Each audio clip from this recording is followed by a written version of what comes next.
Hello everyone, we are studying electrostatics. Topic is electric charge and electric field. इसमें हम लोगों ने पढ़ा है अभी तक।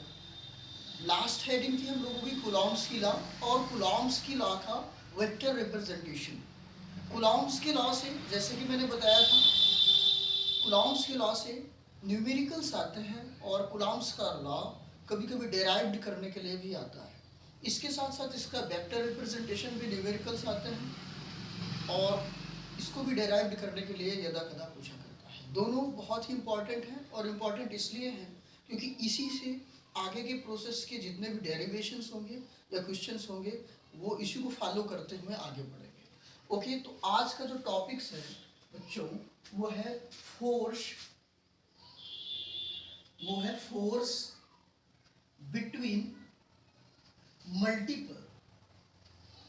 Multiple charges. इसका मतलब ये है कि जब ढेर सारे चार्जेस होंगे तो उसका फोर्स क्या होगा, इसको बोलते हैं प्रिंसिपल। क्या बोलते हैं? Principle of superposition.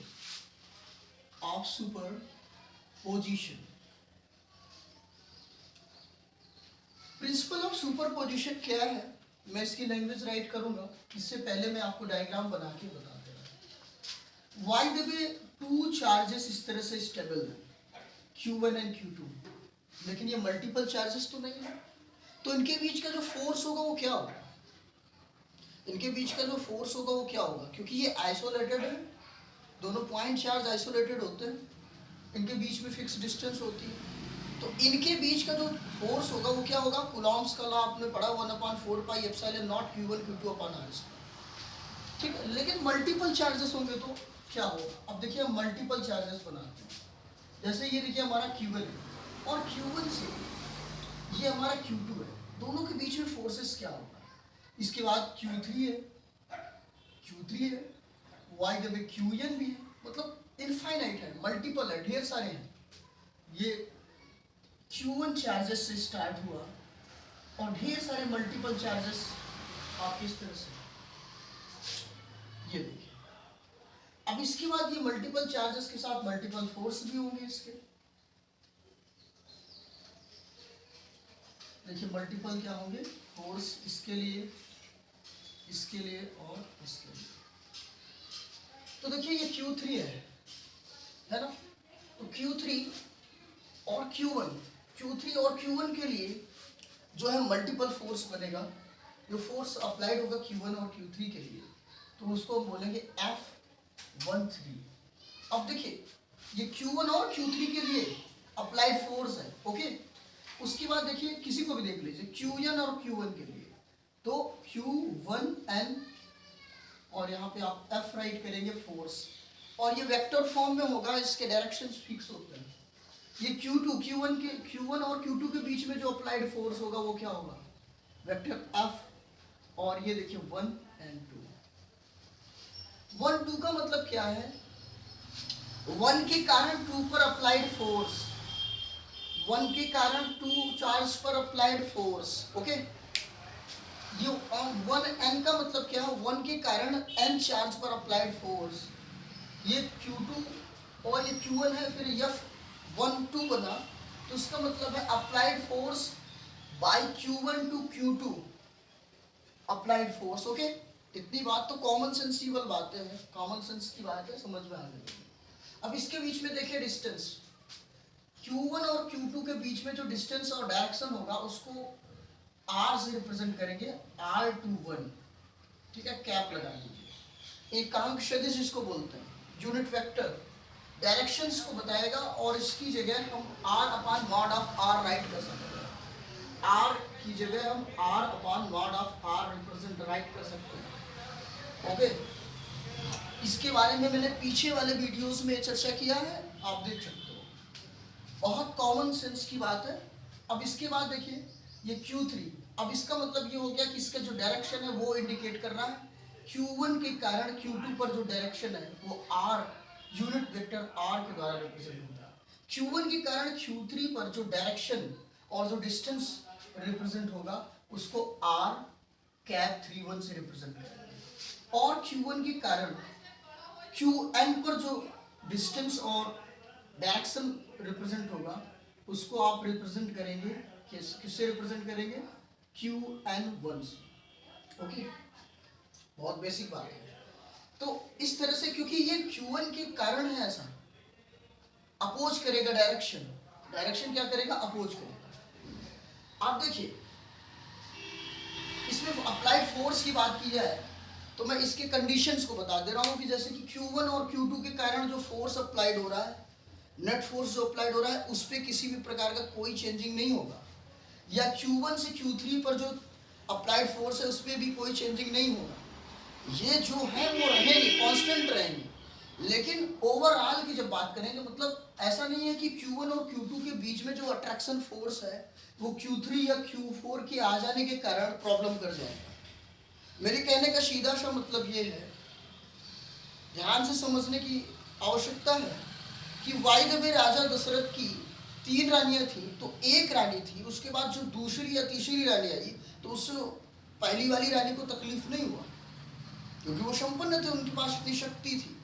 ठीक वही मैं एक एग्जांपल के तौर पे ले आऊँ, वहाँ पे नहीं जाना है आपको, वही केस यहाँ पे अप्लाई कर रहा है कि Q1 और Q2 के बीच में जो अट्रैक्शन है या रिपल्सन है, जो प्रोसेस है वो है Q3 या Qn या अदरवाइज कोई भी चार्जेस के आ जाने के बाद उसमें अट्रैक्शन फोर्स में कहिए कि इन दोनों के जो फंडामेंटल फिनोमेना है उसको चेंज कर देंगे, ऐसा नहीं है।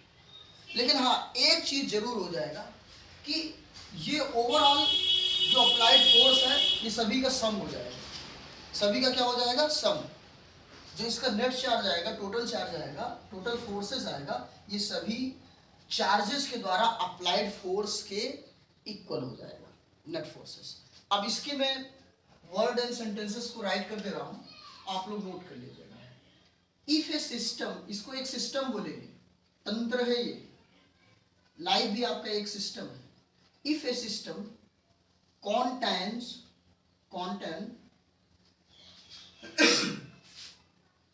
a number of इंटरसेक्ट कर रहे हैं एक दूसरे को, क्या कर रहे हैं इंटरसेक्टिंग चार्जेस है, क्या इंटरसेक्ट कौन कर रहे हैं भाई, चार्जेस कर रहे हैं। देन कंडीशन क्या होगा, then the net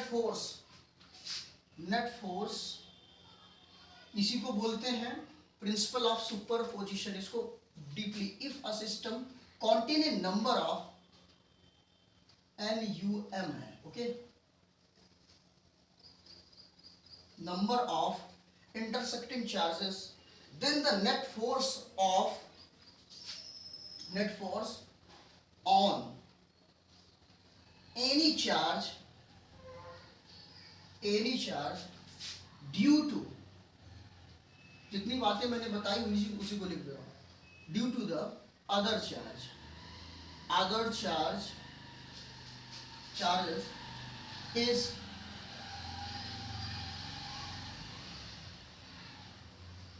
is the vector form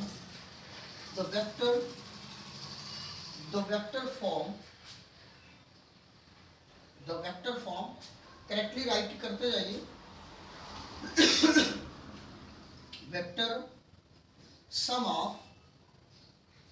सम किसके, ओवरऑल जितने फोर्सेस हैं, all the forces exerted on it जितने एक्सटर्ट कर रहा है, by all the other charges,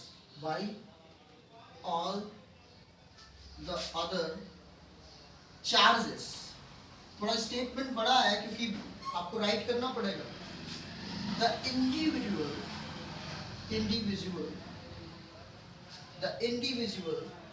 force are, इसके बारे में भी समझ लेते, फोर्स आर अनचेंज्ड रहेगा, अनअफेक्टेड कर देगा, अनअफेक्टेड किसके कारण, ड्यू टू अदर चार्जेस, इसके कारण due to the presence of other charges. Presence of other charges, correct. अब देखिए ये जो बात है लिखी गई है उसका केवल यही मतलब हुआ, जितनी मैंने बात आपको बताई है, मैं स्टेटमेंट लिख लिया हूँ, वैसे आप राइट कर लिए होंगे अपने ढंग से कि ढेर सारे चार्जेस है, बाय द वे 2 चार्जेस है और दोनों के बीच में एक अट्रैक्शन या रिपल्सन अट्रैक्शन फोर्सेस है अप्लाइड है, और ये 2 चार्जेस के अलावा ढेर सारे चार्जेस आ जाते हैं सराउंडिंग इधर उधर इधर उधर। तो उसके बाद क्या होगा, जो चार्जेस होगा सुपर पोजिशन में जो चार्ज होगा और उसके साथ जो चार्ज लगा रहेगा उनकी अट्रैक्शन फोर्स में किसी प्रकार की कोई चेंजिंग नहीं होगी, वो कांस्टेंट रहेंगे, उनको कोई हटा नहीं सकता, वो अपने प्लेस पे बने रहेंगे। लेकिन अदर जो चार्जेस हैं उनके कारण जो अप्लाइड फोर्स होगा, अगर ओवरऑल हम नेट चार्जेस की बात करें तो नेट फोर्स है वो ओवरऑल फोर्सेस के सम के इक्वल हो जाएगा। ओके, बस इतनी सी बात इसमें बताई गई है। लास्ट में जो लिखा गया है कि अनअफेक्टेड, ये दोनों के बीच में जो रिलेशन है वो अनअफेक्टेड है। वाई द वे आपके मदर एंड फादर है तो आपके आ जाने के बाद ऐसा नहीं है कि उनका रिलेशन खराब हो और ठीक है। ओके, तो अब इसका जो मीन है ओवरऑल देखिए क्या करेंगे, यानी कि अगर हम नेट फोर्स की बात करें, नेट फोर्स की बात करें तो क्या हो जाएगा, जितने भी अप्लाइड है कि कितना अप्लाइड है, F12 F13 डॉट डॉट, अगर ये F1n तक है तो सभी का इंक्लूडर। अब सभी का इंक्लूडर क्या है क्या, ये वैल्यू क्या होती है 1/4 pi epsilon naught Q1 Q2 अपन R स्क्वायर। इसको तो ये फंडामेंटल गाइडलाइन है, इसको याद कर लीजिए। तो देखिए ये क्या हो जाता है 1/4 pi epsilon naught Q1 Q2, देखिए ये बदलता जाएगा Q1 Q2 इसके लिए है, okay, Q1 Q2 upon R square. यहाँ पे R देखिए क्या है 2 1 राइट है, 2 1 राइट है तो 2 1 आपको राइट करना पड़ेगा वेक्टर के रूप में, डायरेक्शन के रूप में भी। और क्योंकि मैंने आपको बताया कि चाहे तो आप ये यूनिट वेक्टर के रूप में R21 ऐसे राइट कर दीजिए, और इसकी जगह में आप क्या राइट कर सकते हैं R अपान R21 और इधर R2, इस तरह से भी आप राइट कर सकते हैं, वही आप राइट करने जा रहे हैं। ओके, तो आप ऐसे राइट कर दीजिए, चाहे ओपन करके राइट कर दीजिए, दोनों का मतलब सेम है, डायरेक्शन को इंडिकेशन करना है 2 1, और यहाँ भी आपको क्या राइट करना है वही फॉर्म में जो मैंने आपको बताया R2, लेकिन यहाँ पे ये मॉडुलस लगा रहेगा, इसका मतलब जो भी वैल्यू निकल के आएगी पॉजिटिव होगा। तो ये F12 के बारे में है। F13 के बारे में अगर हम करें चर्चा तो 1/4 पाई Q1, अब देखिए यहाँ Q1 है और आप इसके बारे में चर्चा कर रहे हो F13, तो F13 देखिए Q1 के साथ इसका रिलेशन देखिए, Q1 के साथ इसका है,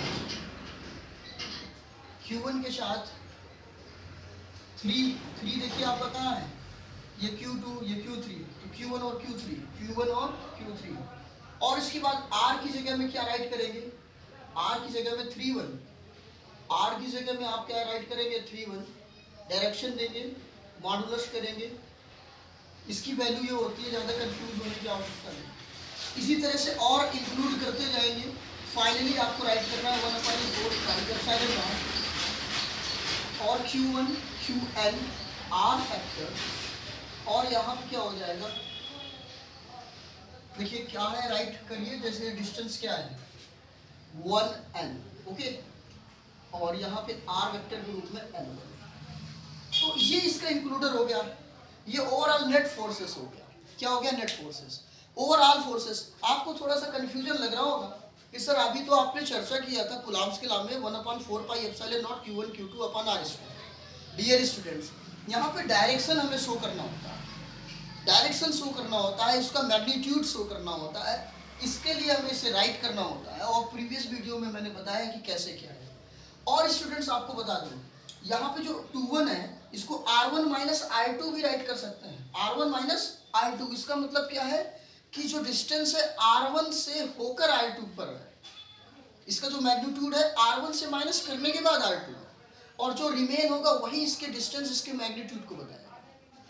भाई जब इसको साधारण तौर से अगर समझा देना कि आपको मैं 2 किलोमीटर इधर ठेल रहा हूँ और आप मुझे 3 किलोमीटर अगर इसको ठेल दे रहे हैं अपोजिट डायरेक्शन में, तो इसका परिणाम, इसका जो मैग्नीट्यूड आएगा 1 आएगा। Similar case apply in here, इसको नोट कर ले। फिर इससे रिलेटेड मैं आपको न्यूमेरिकल बता दे रहा हूँ, क्योंकि जितने भी क्वेश्चंस आएंगे उसमें न्यूमेरिकल मोस्टली इंक्लूड करता है इंटर की एग्जामिनेशन में, और आपको प्रॉब्लम क्रिएट कर देता है। Guys noted.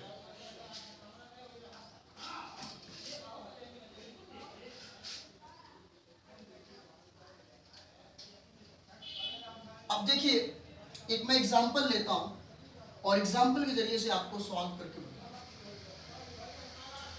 एनसीईआरटी के बुक में देख लीजिएगा, ढेर सारे क्वेश्चन मैं अभी और करवाऊंगा अभी। तो एक एग्जांपल में ले रहा हूं मैं, किसी भी प्रकार का जो है पेंटागॉन्स ले सकते हैं आप, हेक्सागॉन ले सकते हैं आप, ट्रायंगल ले सकते हैं आप, कोई भी आप 3D 4D कोई भी फिगर्स ले सकते हैं आप, कोई भी गन्स ले सकते हैं, ट्रायंगल, स्क्वायर, रेक्टेंगल, एनीवन आप ले सकते हो। और उसका आप क्या निकालोगे, जैसे आप बोल सकते हो चतुर्भुज वगैरह जो लेते हो, पेंटागन्स वगैरह लेते हो, 4 साइमेट्रिकल कोई ज्योमेट्री है उसको भी ले सकते हो। और उसका हमें क्या निकालना है, मल्टीपल चार्जेस निकालना है, मल्टीपल फोर्सेस निकालना है।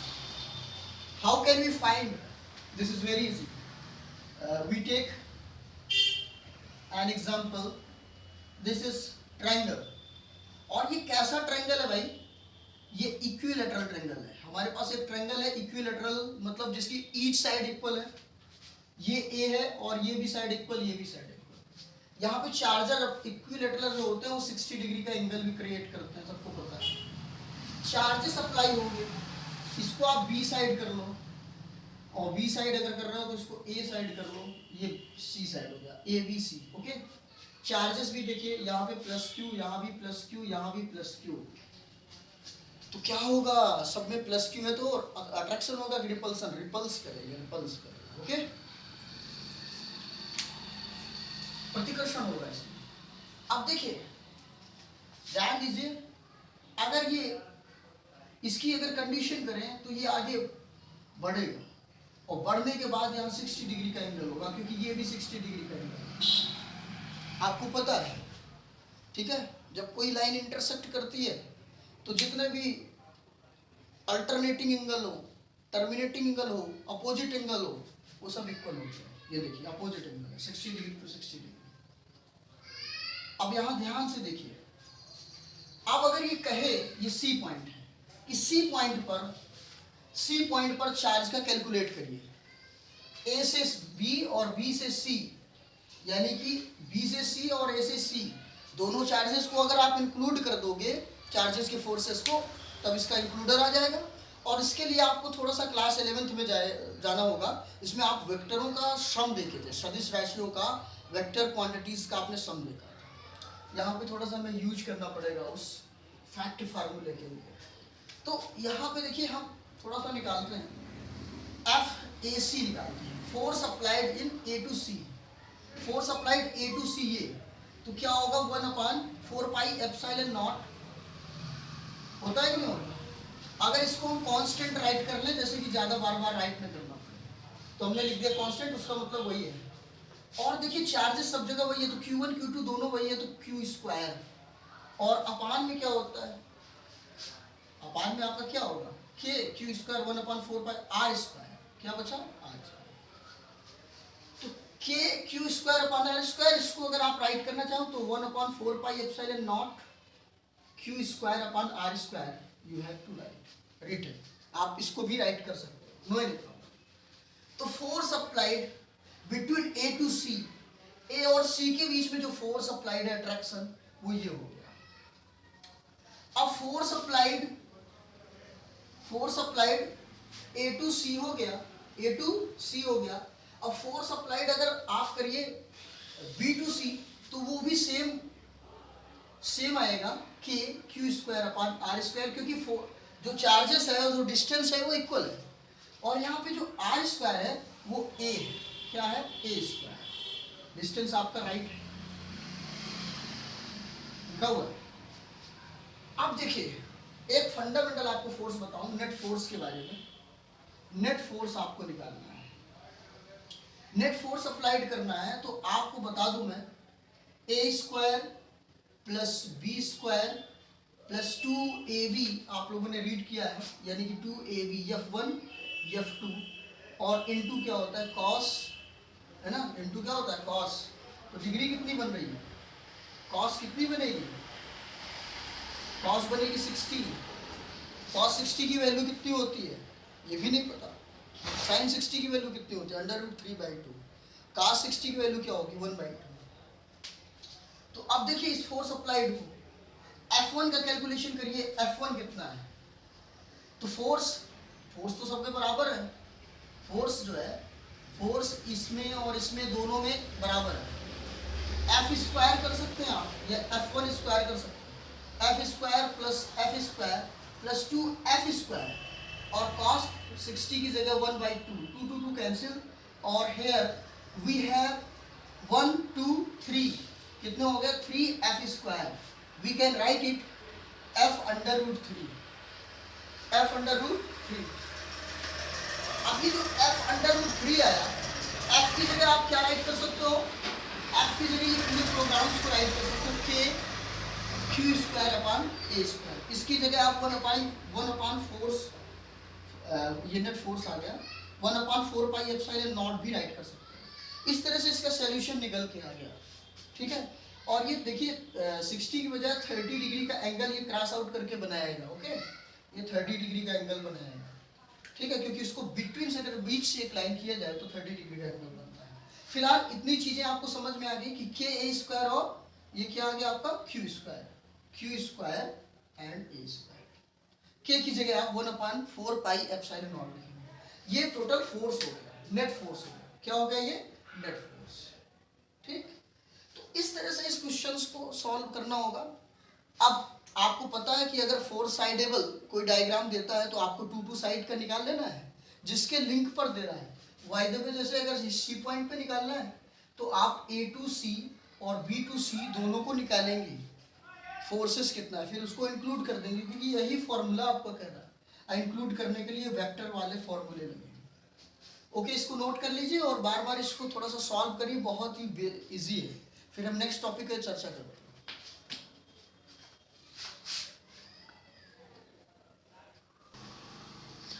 स्टूडेंट, अगली जो हेडिंग है वो है फोर्स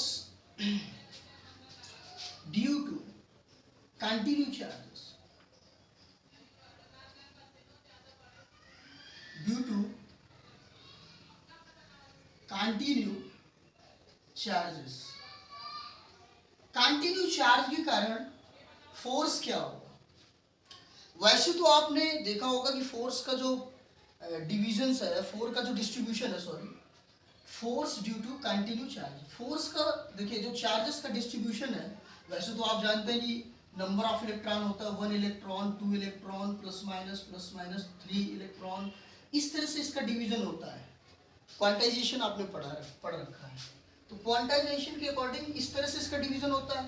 तो अब ये नई चीज कैसे आ गई, देखो force due to continue charges.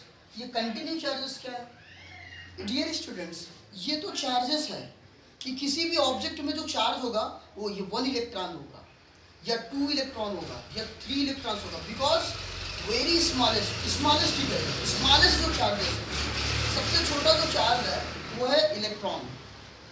क्वास्क वगैरह की बात अभी हमें नहीं करनी क्योंकि उसकी प्रामाणिकता जो है नहीं है, ओके। तो सबसे छोटा जो चार्ज है वो क्या है, आपका इलेक्ट्रॉन है। तो नंबर ऑफ इलेक्ट्रॉन चार्ज होगा, जिसका भी चार्ज होगा, जो भी ऑब्जेक्ट होगा उसका चार्ज नंबर ऑफ इलेक्ट्रॉन होगा। तो फटाफट देख लेते हैं कि force due to continue charge ये क्या है। स्टूडेंट्स, यहाँ पे जो चार्जेस का डिवीजन होगा ये तो है, लेकिन ऑब्जेक्ट जो है 2D हो सकता है, 3D भी हो सकता है ना, और 1D भी हो सकता है। तो यानी कि चार्जेस जो है उसका डिवीजन 1D के अकॉर्डिंग, 2D के अकॉर्डिंग और 3D के अकॉर्डिंग हम करने जा रहे हैं। यानी कि 1 डायमेंशन, 2 डायमेंशन, 3 डायमेंशन विमीय distribution, 1 dimension distribution, 2 dimension distribution and 3 dimension distribution. मतलब अगर 1D है, एक सीधी सी लाइन है, या एक लाइनर फॉर्म में है, एक लाइन केबल है, एक वायर है, तो उसमें हम किस प्रकार से फोर्स निकालेंगे। अगर 2D है, कोई ऐसा है जिसकी ब्रेथ नहीं है, सॉरी लेंथ एंड ब्रेथ है, हाइट नहीं है, या ब्रेथ नहीं है, लेंथ और हाइट है, केवल 2 डायमेंशनल है, केवल 2 ही डायमेंशन है, लेंथ और ब्रीथ या ब्रीथ और हाइट है, और वन चीज़ नहीं है, जैसे आपका रेक्टेंगल हो गया, स्क्वायर हो गया, तो इनका क्या, अगर इस तरह के शेप है, इस तरह के शेप में कोई वायर है या कोई ऐसी कोई भी ऑब्जेक्ट है, तो उसमें अप्लाइड चार्जेस हम कैसे, मतलब फोर्सेस कैसे निकालेंगे।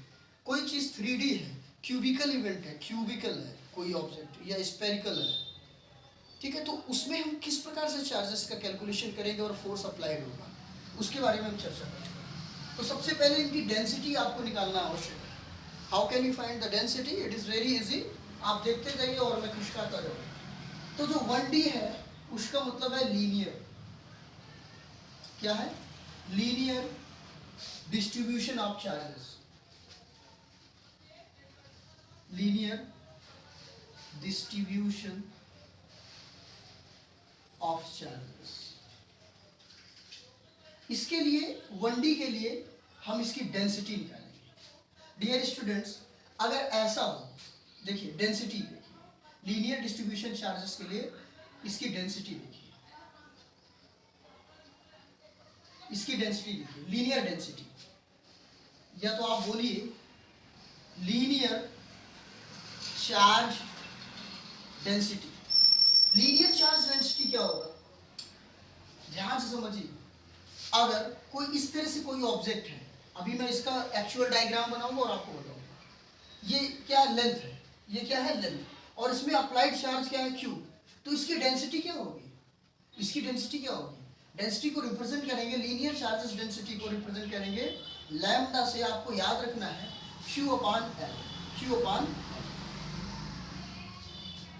Charge applied in length it is known as the density. आपको पता है, क्या पता है, mass upon volume, charges, volume मतलब इसकी लेंथ, यहाँ पे वॉल्यूम का मतलब लेंथ, चार्जेस का मतलब इसका मास, ठीक है। तो कुल मिला के इसको समझिए कि जब लीनियर चार्ज डेंसिटी पूछेगा और इसको रिमेंबर रखना है, तो लैम्डा इक्वल्स टू क्या हो गया, Q अपॉन L, या अगर केवल Q निकालें, चार्जेस निकालें, तो लैम्डा इंटू L, यानी कि ये जो चार्जेस है ये लैम्डा L के इज इक्वल, ओके। और इस चार्जेस को अभी आगे चल के पुट करना पड़ेगा, फोर्स जब निकालेंगे आप लीनियर में फोर्स, ठीक है, आपको 1D 2D 3D तीनों में फोर्सेस जब निकालना पड़ेगा तो इसका यूज करना पड़ेगा। इसको रिमेंबर रखना है, हमेशा रिमेंबर रखना है, आगे चल के इसका यूज है। उसके बाद देखिए सेकंड नंबर देखते हैं, 2D के लिए देखते हैं, यानी कि इसको क्या बोलते हैं, surface, surface charge density. Surface charge density क्या होगा, और वाई देखिए कोई सरफेस है इस तरह का, और उसमें हमें चार्ज की कैलकुलेशन निकालनी है, चार्ज का हमें क्या करना है, कैलकुलेशन करना है। तो इसको हम देखिए length into breadth, length into breadth applied होता है, तो ये ए है, क्या है ए, तो यहाँ पे लिखेंगे, इसको लैम्डा से रिप्रेजेंट करेंगे और इसको किससे रिप्रेजेंट करेंगे, सिग्मा से। किससे रिप्रेजेंट करेंगे, सिग्मा से, और ये क्यू की बजाय क्यू ही रहेगा, और एल जहाँ था वहाँ पे क्या हो जाएगा, ए। अगर केवल इसमें चार्ज की बात करें तो Q इक्वल्स टू क्या हो जाएगा, सिग्मा इंटू ए। ये रिमेंबर रखना, हमेशा लर्न रखना है, इसका यूज है आगे चलकर। तो सरफेस चार्ज डेंसिटी की वैल्यू कितनी होती है, density equals to charge upon area, okay, surface. इसके बाद देखिए 3D में देख लीजिए, जो 3D होता है, 3D को आप बोलेंगे वैल्यूम, वैल्यूम चार्ज डेंसिटी। देखिए कोई इस तरह का शेप है, ये क्यूबिकल शेप है, ओके, और इसमें आप चार्ज का कैलकुलेट कर रहे हैं, इसका ये V हो गया, तो इसको आप रिप्रेजेंट करेंगे रो से, P जैसा बनेगा लेकिन इसमें पूछ नहीं रहेगा ऊपर, और ये चार्ज अपॉन क्या हो जाएगा, वैल्यू। और इसमें अगर चार्ज को कैलकुलेट करें तो चार्जेस क्या आ जाएगा, रो V, क्या आ जाएगा, रो V, और इसका यूज कंटिन्यू हमें करना है, ओके। इतनी बात समझ में आ गई, फिर से मैं समझा दे रहा हूँ। चार्ज का डिस्ट्रीब्यूशन आपने देखा था कि चार्ज जो किसी बॉडी में होता है 1 इलेक्ट्रॉन 2 इलेक्ट्रॉन, क्योंकि नंबर ऑफ इलेक्ट्रॉन होगा, हाफ नहीं हो सकता, कदापि नहीं हो सकता। क्वांटाइजेशन आप पढ़ रखे हैं, और उसके साथ साथ मैं आपको कन्वर्जेशन भी बताया था, और कंजर्व कैसा होता है वैसे भी बताया था। कंजर्व का मतलब जैसे 1 इलेक्ट्रॉन, 2 इलेक्ट्रॉन, 3 इलेक्ट्रॉन किसी में चार्जेस हैं, 2 3 4 कूलाम चार्जेस हैं, और एक उसी के टच में है 2 4 है, तो कितना इलेक्ट्रॉन चार्ज थर्ड वाला होगा, तो दोनों को ऐड करके एक दूसरे से माइनस करके इक्वल्स बनाते हैं। ओके, तो फिलहाल वो प्रीवियस चीजें इसमें आई है।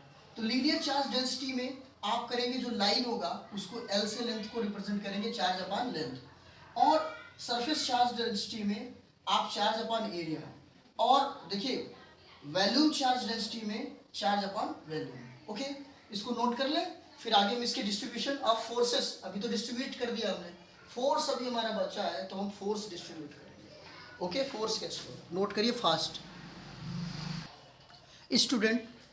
नेक्स्ट टॉपिक है, जैसे कि मैंने बताया था आपको, इलेक्ट्रिक फोर्सेस आपको निकालना है। इलेक्ट्रिक फोर्स क्या निकालना है? इलेक्ट्रिक फोर्स, इसमें ड्यू टू कंटिन्यू ढेर सारे जो चार्ज होते हैं, तो पहले सबसे पहले लीनियर चार्ज में निकालेंगे, continue linear charge, linear charges. Okay, अगर लीनियर चार्जेस है तो उसका फोर्स क्या होगा? बहुत इजी है। सबसे पहले आप एक 3D बनाइए, x y quadrant and z quadrant. अब देखिए यहां पे एक ऑब्जेक्ट है, यहां पे क्या है? एक वायर है जो लीनियर फॉर्म में है। किस फॉर्म में है? ये जो चार्जेस है ये लीनियर फॉर्म में है, ठीक? तो ये लीनियर फॉर्म में है तो क्या हो जाएगा? एल। क्या हो जाएगा? एल। और अगर इसका डिफरेंशिएशन करें तो डी। तो ये एल लेंथ का एक वायर है, या लीनियर फॉर्म में कोई ऑब्जेक्ट रखा हुआ है, उस पर हमें चार्ज की कैलकुलेशन करना है, फोर्स का कैलकुलेशन करना है। अब इसके साथ देखिए यहाँ पे एक पॉइंट है, पॉइंट चार्जेस है, ठीक है? इसका नाम ए और इसका नाम हम क्या रखते हैं? बी रखते हैं। ए और बी हो गया, और ये क्या हो गया? ओ। यहाँ से यहाँ तक की कोई ना कोई डिस्टेंस होगी, इसको आर, तो इसको R1 कर देते हैं, ठीक? और इसके डायरेक्शन को इंडिकेट करना पड़ेगा, डायरेक्शन आपको इंडिकेट ही करना है, तो डायरेक्शन इंडिकेशन के लिए आपको वेक्टर लगाना है। ओके, अब देखिए, अब हम बात करते हैं कि ये जो DL है वो उसका DQ क्या होगा? DQ क्या होगा? Differentiation of charges. तो Q की वैल्यू जो होती है लीनियर में वो क्या होती है? Q की वैल्यू होती है लीनियर में लैम्बडा L। होती है कि नहीं होती है? अभी जस्ट बताया। तो ये Q की जगह आप क्या राइट करेंगे? Lambda L। ये इसको प्योरीफाई करके थोड़ा सा लिख लीजिए, तो लैम्बडा DL। ओके, ये आप पॉइंट नोट करें। इसके बाद देखिए, एक अगर समझ जाएंगे तो पूरा समझ में आ जाएगा। O से लेकर A तक की डिस्टेंस क्या है? आपको AB का डिस्टेंस निकालना है। AB का डिस्टेंस अगर निकालना हो तो क्या करेंगे? दोनों के डिस्टेंस को एक दूसरे से माइनस करेंगे। किसके डिस्टेंस को? बड़े वाले डिस्टेंस से छोटे वाले डिस्टेंस, जिधर से चार्जेस अप्लाइड हुआ है। तो आप क्या करेंगे? OA की वैल्यू फाइंड आउट करेंगे। तो OA क्या है? जो आपने लिखा है डिस्टेंस R1 वेक्टर, ठीक है? OA हो गया। और OB क्या है? OB आपका क्या है? R। जो भी आप मानेंगे उसको आपको राइट करना पड़ेगा, OA होगा। अब आपको करना क्या है? AB निकालना है। AB निकालने के लिए आपको क्या करना पड़ेगा? OB minus OA। तो ये क्या हो जाएगा? R minus R1 vector. Vector सभी में अप्लाइड करना है। अब ये क्यों निकाला गया? ये AB के डिस्टेंस के लिए निकाला गया, R को निकालने के लिए, एक्चुअल R की वैल्यू को फाइंड आउट करने के लिए निकाला गया। ये देखिए एक लीनियर चार्जेस है, और ये A और B एक पॉइंट है, और B पॉइंट से, A B पॉइंट से आपको फोर्स की कैलकुलेशन करना है। B पॉइंट से इसकी जो है फोर्स की कैलकुलेशन करना है। ये एक एक्सियल है, और इसमें देखिए R डिस्टेंस, ठीक है? ये जो आपका एक्सिस पॉइंट है, इससे R डिस्टेंस पर ये B पॉइंट है, और R1 डिस्टेंस पर A पॉइंट है। A से B तक की डिस्टेंस जो होगी वो होगी क्या? R vector minus R1 vector. आप इसके डिस्टेंस को इधर उधर भी कर सकते हैं, इसको R1, इसको R वेक्टर राइट कर सकते हैं। तो अब अप्लाइड फोर्स की बात करेंगे, वो भी डिफरेंशिएशन के साथ। तो आपका अप्लाइड फोर्स क्या आ जाएगा 1/4 पाई एप्सिलॉन नॉट। और चाहे तो इसको आप ऐसे लिख सकते हैं, के लिख दीजिए कांस्टेंट इजीली, Q1, ठीक है, Q1 Q2 होता है, Q1 और क्या होता है Q2, तो Q1 तो एक पॉइंट चार्ज रहेगा ही, Q2 में आपको लिखना है lambda DL upon r square, और इधर भी डायरेक्शन राइट करना है, तो R1 R माइनस R1 का होल क्यूब, और यहाँ भी आपको राइट करना है R माइनस R1, और सभी में क्या लगा देना है, आप वेक्टर लगा दीजिए, क्या लगा दीजिए, वेक्टर। अच्छा दूसरी चीज देखिए, ये कैसे हो गया, यहाँ तो R स्क्वायर राइट करते थे, यहाँ पे जब आप R कैप राइट करते हैं तो इसको आप राइट कर सकते हैं R vector upon R not. तो जब R नॉट आपने राइट किया तो ये क्या हो गया, R स्क्वायर ऑलरेडी होता है, तो R स्क्वायर का R से मल्टीप्लाई हुआ तो क्या हो गया R क्यूब, इस फॉर्म में, जैसे R माइनस R1, ठीक है, और इसको डायरेक्टली आप राइट करते थे, ठीक है, R जैसे R ये 1 है और ये 2 है, इस तरह से आपने कैप के रूप में राइट किया, तो इसको आप राइट करते थे R2 माइनस R1 अपान R2 माइनस R1, लेकिन इसमें फर्क होता था, ये मार्ट में होता था और ये वेक्टर में आपको राइट करना था। ठीक, तो ये तो समझाने के लिए मैंने कहा, ये देखिए रिप्रेजेंटेशन आपका, ठीक। अगर इस डिफरेंशिएशन को अगर केवल अप्लाइड फोर्स लगाएं तो 1/4 पाई एप्सिलॉन नॉट, और यहाँ पे आप साइड में Q1 भी ले लीजिए, और डिफरेंशिएशन के रूप में लैम्डा DL अपान R वेक्टर R1 वेक्टर, और ये क्यूब R माइनस 1 के रूप में। तो ये अप्लाइड आपका फोर्स आ गया, क्या आ गया, अप्लाइड फोर्स। इसके मैं न्यूमेरिकल्स के बारे में भी आपसे चर्चा करूंगा, तो बहुत इजी है। ये Q1 और Q2 की जगह Q2 आप निकाल रहे हैं, Q1 ऑटोमेटिकली प्रेजेंट है, ये Q1 है, और ये Q2 की वैल्यू आप फाइंड आउट कर रहे हैं, टू चार्जेस के बीच में वर्क हो रहा है, ठीक है। तो अप्लाइड फोर्स कैसे आएगा, on the condition of linear 1/4 pi epsilon naught, Q1 integral है, और लैम्डा DL, और ये R vector minus R1 vector cube R vector minus R1, note कर लें। इसके बाद देखिए लीनियर के बाद आपको पढ़ना पड़ेगा क्या, इलेक्ट्रिक फोर्स ड्यू टू, अब देखिए ये कंटिन्यू है ना, due to continue linear charge था तो आप सरफेस चार्ज, अगर सरफेस चार्ज है तो क्या होगा, देखिए फिर से आप 3D एक शेप बनाएंगे इस तरह से, और 3D शेप बनाने के बाद वही x y z, अब यहाँ पे भी आप रिप्रेजेंटेशन जब करेंगे तो यहाँ पे भी आप इसी तरह से देखिए, ये रिप्रेजेंट आपने कर दिया, ये आपका O पॉइंट, और ये आपका जैसे ही भी राइट करते थे उसी तरह से AB, और यहाँ पे जो है एक आयताकार चीज रखी हुई है, क्या रखी हुई है, आयताकार चीज।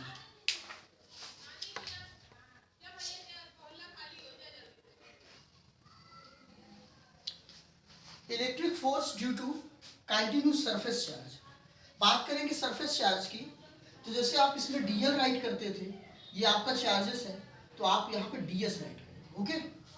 पूरे प्रोसेस को उसी तरह से करना है जिस तरह से इसमें राइट किए थे, आप R वेक्टर और R1 वेक्टर, सेम कैटेगरी वही रहेगी, लेकिन इसमें सरफेस चार्जेस, आप इस सरफेस चार्जेस में आप AB की वैल्यू निकालेंगे, तो सिंपली मैं डायरेक्टली बता दे रहा हूँ AB कैसे निकल के आएगा, AB सिमिलर वही निकल के आएगा, लेकिन मैं आपको DQ के बारे में बता दे रहा हूँ, DQ क्या निकल के आएगा, DQ आपका जैसे इसमें निकल के आया था, D और Q क्या हो गया था, तो सरफेस चार्ज में Q क्या निकल के आता है, सरफेस, आपको बस इतना ध्यान देना कि सरफेस चार्ज में Q निकल के आता है आपका सिग्मा A, क्या निकल के आता है, सिग्मा A, या इसको आप राइट कर सकते हैं सिग्मा DA, इतनी बात आपको ध्यान में रखनी है।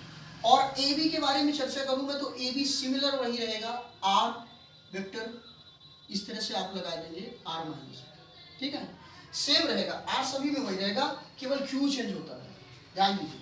अब इसके बाद इसमें अप्लाइड फोर्स की अगर आप डिक्लेरेशन करेंगे अप्लाइड फोर्स, तो इसी तरह से DF का कैलकुलेशन करेंगे 1/4 पाई एप्सिलॉन नॉट, और यहाँ पे देखिए Q1, तो Q1 तो वही रहेगा, और ये जो था उसकी जगह आपको राइट करना पड़ेगा Q2 की जगह DA, क्योंकि ये Q2 निकल के आया है, अपॉन आर स्क्वायर की जगह में वही पूरे प्रोग्राम्स को आपको राइट करने होंगे, और इसके बाद फिर से इस तरह से आपको राइट करना होगा, सिमिलर वही केसेस। तो ये आपका electric force due to continuous surface charge we simply get, इस फार्मूला का यूज करना पड़ेगा। अब आपको पता है सरफेस चार्जेस के बाद वॉल्यूम चार्जेस आएगा, और यहाँ पे कोई 3D शेप होगी, इसको नोट कर ले, फिर मैं उसको बता दूँ।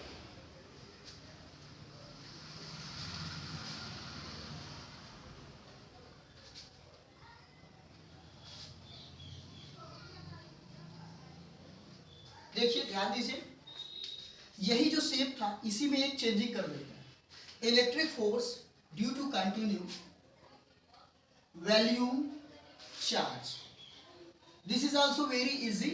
सिंपली हमें करना क्या है, थोड़ा सा समझना है। यहाँ पे जो शेप बनेगा वो 3D शेप बनेगा, 3 डायमेंशनल शेप बनेगा, और इसमें चार्जेस अप्लाइड है, और उस चार्ज का हमें क्या करना है, कैलकुलेट करना है Q1 से Q2।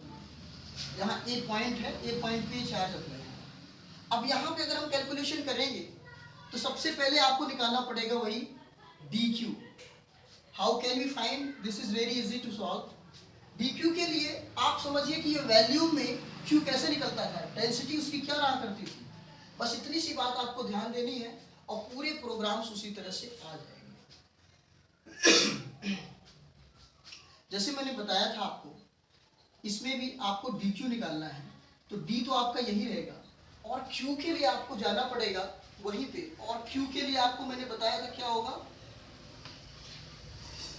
वॉल्यूम है, तो ये, और p नहीं, ये आपका रो है, रो एंड v।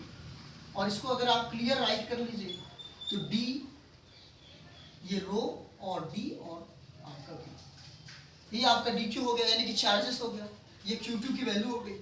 अब फिर से आपको क्या और निकालना है, आपको AB फाइंड आउट करना है, वेक्टर AB। तो वेक्टर AB सिमिलर है, जैसे भी निकल रहा था वैसे निकाल दिया, इस तरह से सिमिलर वैल्यू निकल रहा है। अब आप आएंगे अप्लाइड फोर्स पे, फोर्स कितना निकलेगा, 1/4 pi epsilon naught, Q1 is same, और वही देखिए Q2 की जगह में आपको राइट करना है रो dV अपान, और यहाँ पे देखिए, यहाँ पे माड के रूप में क्या हो जाएगा, जो आपने डिस्टेंस एंड मैग्नीट्यूड निकाला है। सिमिलर केस अप्लाइड होती है, उसमें कुछ चेंज नहीं करते, बस सभी में बदलता है तो Q2 बदलता है, सभी में क्या बदलता है, Q2। तो इस तरह से आज हमने देखा कि electric force due to continue charges, continue volume charge हो सकता है, लीनियर चार्ज हो सकता है, ठीक है, सरफेस चार्जेस हो सकता है, और सबके फॉर्मूले वही रहेंगे, केवल चेंज होगा Q2 चेंज होगा। तो इस तरह से इस फार्मूले का हम यूज करेंगे क्वेश्चन को सॉल्व करने में, बहुत इजी क्वेश्चंस रहेंगे, वैल्यू को हमें पुट करना होगा और सॉल्व करना होगा। बाय द वे डिस्ट्रीब्यूशन में पूछता है चार्ज डिस्ट्रीब्यूशन लीनियर है और 2D 1D है, तो इसका जो है आप क्या करिए, सॉल्व करिए इस क्वेश्चन को। तो सबसे पहले उसकी थ्योरी थोड़ी सी राइट करनी होगी, इस तरह से डेंसिटी भी पता होनी चाहिए, सबकी डेंसिटी नहीं पता होगी तो हम इजिली सॉल्व नहीं कर सकते, ओके। और फिर न्यूमेरिकल आपको सॉल्व करने होते हैं और आपको अच्छे मार्क्स मिलते हैं। न्यूमेरिकल पे आते हैं स्टूडेंट, 2 इक्वल चार्जेस हैं, 2 इक्वल चार्ज है, मैं शॉर्टली बता दे रहा हूँ उसको, यानी Q1 और Q2 इक्वल है, अगर इसको हम Q equals to Q write करें तो क्या हो जाएगा, 2 इक्वल चार्ज है, चार्जेस है, इसके साथ साथ जिसका फोर्स क्या है, 2 न्यूटन है, फोर्स जो है 2 न्यूटन है, और बाद में जो है यही फोर्स क्या हो जाता है, फोर्स हो जाता है 18 न्यूटन। कब, जब इसके डिस्टेंस में इनके जो चार्जेस हैं, ये जो चार्ज पॉइंट है Q1 एंड Q2, इनके जो चार्ज है इनके बीच की जो डिस्टेंस है, इसको अगर हम बढ़ा देते हैं, कितना बढ़ा दे रहे हैं, 0.5 मीटर, 0.5 मीटर कम कर दे रहे हैं, आर जो है 0.5 मीटर क्या कर दे रहे हैं, कम कर रहे हैं। तो जब डिस्टेंस कम होगा तो इसके बीच में फोर्स अप्लाइड मैक्सिमाइज हो जाता है, मैक्सिमम हो जाता है। तो हम इसके आर को 0.5 मीटर कम कर देते हैं, तो इसका जो फोर्स है वो क्या हो जाता है, 18 न्यूटन हो जाता है।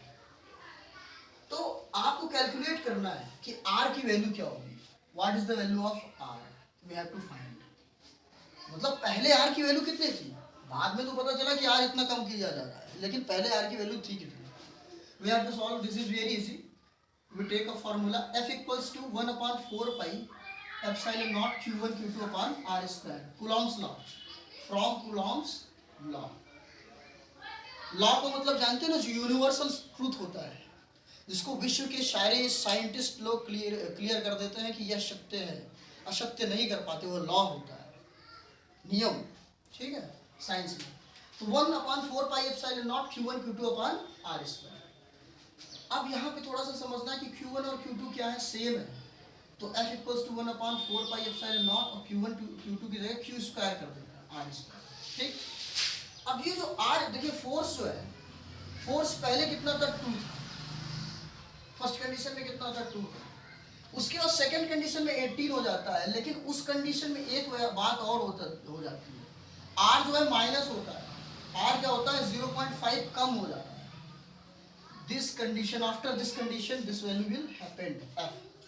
अब करेंगे क्या, एक दूसरे को डिवाइड कर दीजिए, सेकंड डिवाइडेड टू फर्स्ट, क्या मिलेगा देखिए, 18 में 2 का division, 1 upon 4 pi epsilon naught q square r minus 0.5 का होल स्क्वायर में डिवाइड करेंगे 1 upon 4 pi epsilon naught q square upon r square. Divide करेंगे, देखिए ये कैंसिल हो जाएगा, ये आएगा 9, q square to q square cancel, क्या आया, r स्क्वायर अपॉन, देखिए ये फोर्थ क्वांटिटी ऊपर, सेकंड वाले नीचे, r माइनस 0.5 का होल स्क्वायर। इसको सॉल्व करिए, सॉरी ये 9 है, ओके। अगर इसके स्क्वायर को हटा दें तो कितना हो गया, देखिए 3 equals to r by r minus 0.5। इसको क्रॉस मल्टीप्लिकेशन करिए तो 3r माइनस 3 5 जा कितना हो गया, 15, 3r माइनस 1.5, इसका मल्टीप्लिकेशन हो गया इक्वल्स टू r। अब 3r माइनस r करिए और इसको सॉल्व करिए तो ये अप्रॉक्सीमेटली देखिए 3r minus r equals to 1.5, तो ये क्या हो गया, 2r equals to 1.5, r equals to 1.5 upon 2, तो इसकी वैल्यू आएगी 0.75 मीटर। बहुत इजी टास्क है, ठीक है।